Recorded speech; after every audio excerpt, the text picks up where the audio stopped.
আপনার অন্তরে যা আছে, আপনারা যে বাধ্য করে তার কথা বইলে দেন না। আপনারা কি করবে বলেন? আপনারা খুন করবে। আপনি প্রায় 80 বছর বাঁচছেন, আর কয় বছরই বা বাঁচবেন? আপনি কি খাবেন, কি বাঁচবেন? আপনি বরং যদি আপনার আর্মি মেরে ফেলে, আপনার যদি ভারতীয় আধিপত্যবাদ গুলি করে, আপনাকে যদি হত্যা করা হয়, কিন্তু সেই রক্তের বিনিময়ে যদি আপনি শহীদদের রক্তের বিনিময়ে নতুন বাংলাদেশ গড়ে যেতে পারেন, আগামী 1000 বছর বাংলাদেশের মানুষ নামাজে প্রার্থনায় আপনার জন্য শুধু দোয়া করবে। ঠিক। বুড়ো মানুষটা থেকে শুরু করে শিশু আপনার বক্তৃতা শুনে মাননীয় উপদেষ্টা কতক্ষণ জানেন? যতক্ষণ আপনি জুলাইয়ের জবানে কথা বলেন।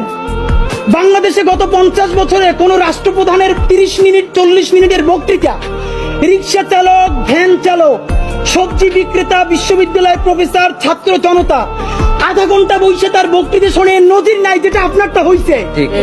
এটা কিন্তু আপনার চেহারা দেখে না।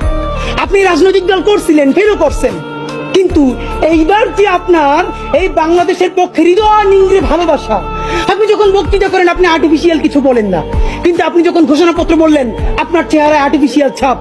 ইদানিং আপনি স্ক্রিপ্ট দেখে দেখে বক্তৃতা করেন, এগুলো আমরা চাই না। মাননীয় প্রধান উপদেষ্টা, আপনার একটা কথা বলি, আমরা আগেও বলেছি এই সরকারের সকল উপদেষ্টার এক পা অন্য দেশে, বিপদ হইলে ভাইগে যাবে, কিন্তু আমরা দৃঢ়ভাবে বিশ্বাস করি আপনি ভাগবেন না। এর প্রমাণ, আপনি যদি ভাগতেন, পৃথিবীর কোন দেশ আপনারে রাখতে চায় না বলেন? তাহলে হাসিনার আমলেও 10 তলা বিল্ডিং বাইয়া আপনার আদালতে হাজিরা আপনি দিতে আসতেন না। ঠিক। আপনি তখনই বিদেশ থাকতে পারতেন। আপনি এই দেশে থাকতে চান বলেই আপনি আসছেন, আমরা বিশ্বাস করতে চাই।